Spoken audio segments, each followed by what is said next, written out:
Jadi setiap kali ini negara hukum. Loh, negara hukum itu adalah negara ketika semua orang dianggap bajingan. Studi-studi komparatif negara demokrasi di dalamnya hukum tidak menghasilkan kriminalisasi. Saya kasih contoh, misalnya tadi disebutkan bahwa Habib Rizik dicarikan undang-undang yang di dalam rumusan deliknya ada kata penghasutan. Jadi kata penghasutan diambil dulu untuk dipasangkan pada Habib Rizik. Sekarang logikanya tuh Habib Rizik menghimbau orang datang ke Maulidan, yang diundang adalah Habib. Jadi Habib Rizik menghasut Habib untuk datang ke acara agama. Kan otaknya di mana konstruksi itu? Seolah-olah kalau nggak dihasut orang nggak akan datang ke masjid. Ini artinya penghasutan. Ya mungkin aja di dalam kasus tertentu memang dihasut untuk datang ke masjid, untuk bakar masjid, untuk bikin onar. Menghasut kan artinya ingin membuat kejahatan. Nah, orang datang buat beribadah, di mana menghasutnya? Mengundang. Nah, kalau demokrasi jalan, penegak hukum, intel nggak ngelapor begituan, kan gampang aja. Ini kan cuma upacara biasa gitu.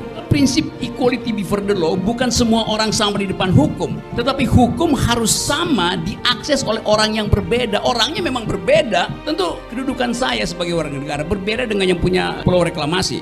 Dia punya status lebih tinggi, maka dia nggak sama dengan saya, nggak ada soal. Tetapi akses saya ke hukum harus sama itu. Jadi akses yang harus sama, bukan orangnya yang harus jadi sama. Nggak ada kita semua dipukul rata oleh hukum, nggak. Hukum harus bisa diakses dengan cara yang sama oleh orang yang berbeda. Itu namanya equality before the law itu. Itu hal yang simple, yang kadang-kala salah diucapkan oleh politisi karena memang cuma mau gagah-gagahan equality before the law. Ini ngerti apa enggak tuh poin itu? Jadi demokrasi itu artinya kita berbeda tapi kita punya akses yang sama terhadap hukum. Itu namanya equality before the law. Itu kata John Locke begitu. Jadi orang yang cuma ngutip-ngutip phrasing itu dia nggak ngerti logik di belakang equality before the law. Terima kasih. Kalau banyak kasus di pengadilan itu artinya demokrasi nggak jalan. Kan cuma itu pertanda tuh. Negara hukum itu menjadi buruk kalau kasusnya banyak. Jadi semakin sedikit kasus itu pertanda orang bisa bercakap-cakap dengan pikiran itu. Kalau orang bisa bercakap-cakap dengan Habib Rizik, ngapain buang uang banyak betul nyewa booster buat jelekin Habib Rizik? Kayak itu dalilnya kan. Saya anggap bahwa pemerintah akhirnya berupaya untuk negosiasi dengan opini publik. Tentu ada semacam ya kirim sinyal intelijen, mungkin polisi, jaksa atas bantuan beberapa sumber lalu bertemu dalam satu kesepakatan untuk oke, dibikin 2 bulan aja, enak kan 2 bulan. Memang mesti ada hukumannya. Kalau nggak ada hukumannya malu dong pemerintah. Bagaimana udah dirancang segala macam kriminalisasinya, masa di ujungnya bebas murni atau tuntutannya tidak harus dipenuhi itu. Jadi itu pikiran saya tuh. Kenapa? Karena ada kondisi politik yang berubah tuh. Orang mulai paham bahwa jangan-jangan kekuasaan itu memang sedang melemah, tapi mau ditutupi dengan isu-isu besar, isu KPK, isu yang nggak berubah adalah kenekatan opini publik untuk terus menagih perubahan yang dipercepat tuh. Jadi ini soalnya tuh. Dinamika politik memang betul-betul ada di dalam suasana yang tidak stabil, dan ketidakstabilan itu diinginkan justru oleh mereka yang berakal sehat. Kalau akalnya nggak sehat dia mau stabil-stabil aja kan. Nah, kestabilan itu yang akhirnya menunjukkan faktanya hari-hari ini bahwa kestabilan palsu. KPK dirancang dengan pendekatan intelijen supaya terjadi perpecahan di kalangan karyawan, ternyata enggak tuh, menggumpal juga energi dari karyawan ini karena dia diikat oleh energi moral. Demikian juga dalam kasus Habib Rizik, dia diikat oleh energi moral tuh. Jadi hukum akhirnya akan nonton energi moral bergulir sebagai rolling stone itu. Jadi keadaan ini yang saya anggap kalau istana mau ngomong Habib Rizik hari ini, siapapun yang bicara di situ itu akan berupaya untuk baik-baikin Habib Rizik tuh. Selalu begitu keadaannya. Apalagi ini seolah-olah besok ini udah mau pemilu tuh, semua orang udah pasang taruhan nih. Jadi Habib Rizik akan bertahan karena didukung oleh civil society yang dasarnya adalah moral. Saya kira itu dulu sebelum berlanjut keterangan-keterangan aneh dari saya.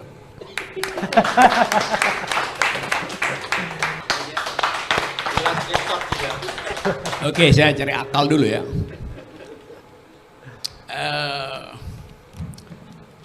Saya memang pengkritik kekuasaan itu, bukan pengkritik negara. Pak Harto jelas saya bawa mahasiswa saya buat demo 98 di Semanggi itu. Waktu itu Brimob kejar kita, saya masuk ke parkiran Atmajaya lantai dasar itu, terus kita lompat kena peluru karet. Ada saya, ada Khatib Basri yang bekas Menteri Keuangan, sama-sama dosen, dia di FEUI, saya di Filsafat. Ada Syahrir, Dr. Syahrir juga dosen FEUI, ada Jimmy Syahaan, dosen di UNAS itu. Jadi kita berempat ke situ dan kita bawa mahasiswa kita lompat ke belakang. Kita pikir itu Hotel Aston sekarang itu ada si aspal, ternyata udah gorong-gorong, gorong-gorong zaman dulu ya, bukan sekarang. Jadi kita masuk ke situ bus saya. Jadi saya mengkritik Soeharto, lalu Soeharto diganti oleh Habibie juga itu satu paket lah, oleh Gus Dur kan. Gus Dur itu teman saya, teman diskusi, teman bercanda segala macam. Satu waktu Gus Dur bertemu dengan Tommy Soeharto di Hotel Borobudur. Saya bicara ke publik, turunkan Gus Dur, karena belum apa-apa udah ketemu dengan Tommy Soeharto. Pada waktu itu orang masih anggap jejak Orde Baru masih ada. Ya mungkin kita nggak tahu apa, tapi kita cuman eksplisit aja kenapa ketemu dengan Tommy Soeharto yang sekarang bikin partai yang kemudian ikut dalam demokrasi. Ya udah, Tommy Soeharto udah sekarang dia ikut dalam demokrasi. Jadi saya kritik Gus Dur itu. Lalu Gus Dur diganti oleh Mega. Saya nggak kritik Ibu Mega itu, karena saya nggak tahu saya mau kritik apa pada Ibu Mega itu. Saya nggak ngerti kebijakannya tuh. Saya hanya mengkritik kebijakannya. Okay. Bu Mega diganti oleh SBY itu. SBY itu teman diskusi saya sekarang. Lalu orang bilang, kenapa lu pro SBY? Ya sekarang dia bukan penguasa lagi, ngapain gua musuhin SBY? Saya berteman baik. Diskusi begitu ada buku baru.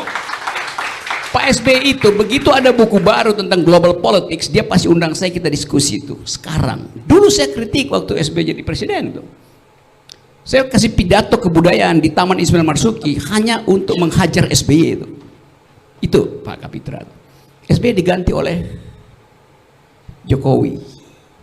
Periode pertama saya membantu beberapa teman untuk kasih konsep pada Jokowi, terutama tentang pluralisme itu. Waktu masih ribut soal bikin papers yang apa namanya itu nawacita segala macam itu. Jadi saya membantu.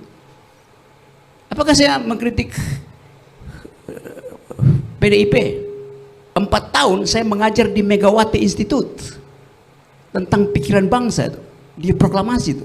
Anda mungkin nggak pernah ngajar di situ. Saya mengajar di tempat pengkaderan PDIP, Megawati Institute itu, tentang pokok-pokok pikiran negeri. Jadi saya memang dosen, saya mengajar di UI 15 tahun dan menolak digaji itu. Saya nggak musuh negara. Saya mengajar di Lemhanas, saya pernah kasih kuliah di Lemhanas. Apalagi ya? Saya pernah kasih kuliah di Sekolah Pimpinan Tinggi Polri. Apalagi? Saya pernah kasih kuliah di Sesko TNI di Bandung tuh. Saya nggak musuhi negara. Saya menyumbang pikiran buat negara. Jadi kalau Saudara Kapitra menganggap saya nggak konsisten atau potensial nggak konsisten, sehingga nama saya dari Rocky Gerung bisa jadi Rocky Garung, itu nggak mungkin terjadi. Ya. Saya terusin dulu. Jadi saya ingin lihat, uji di mana kelurusan pikiran Saudara Kapitra. Dari Kapitra Ampera artinya amanat pendidikan rakyat. Sekarang jadi Kapitra amanat pemerintah, Ampera juga. Ringkasannya. Saya nggak bilang dari Kapitra Ampera jadi Kapitra Ampla atau Kapitra Amplop, enggak. Jadi itu soalnya tuh. Sekarang kita bicara tentang masa depan, karena itu kritik harus terus diucapkan demi masa depan, supaya tercegahlah doktrin yang sangat mungkin berlaku sekarang yang disebut oleh Raja Louis XV, après moi les déluges. Setelah saya akan ada kekacauan. Karena saya lihat Presiden Jokowi, kalaupun dia tidak terpilih lagi, dan mudah-mudahan memang rakyat paham itu, dia akan meninggalkan deluge, beban, bahasa Perancis, après moi les déluges. Mana sih Nano yang mengerti bahasa Prancis itu. Dia akan meninggalkan delus, beban pada presiden berikutnya, beban 10.000 triliun, beban keretakan bangsa, beban KPK yang buruk, beban ekonomi yang nggak tumbuh, beban macam-macam. Iya, itu saya sudah sebut tadi. Apalagi itu indeks demokrasi yang buruk, oligarki macam-macam itu, tax ratio yang tinggal 8%. Jangan-jangan begitu presiden baru terpilih di 2004, seminggu kemudian dia jatuh juga karena nggak mampu memegang après moelle de lus yang ditinggalkan oleh Presiden Jokowi. Assalamualaikum warahmatullahi wabarakatuh.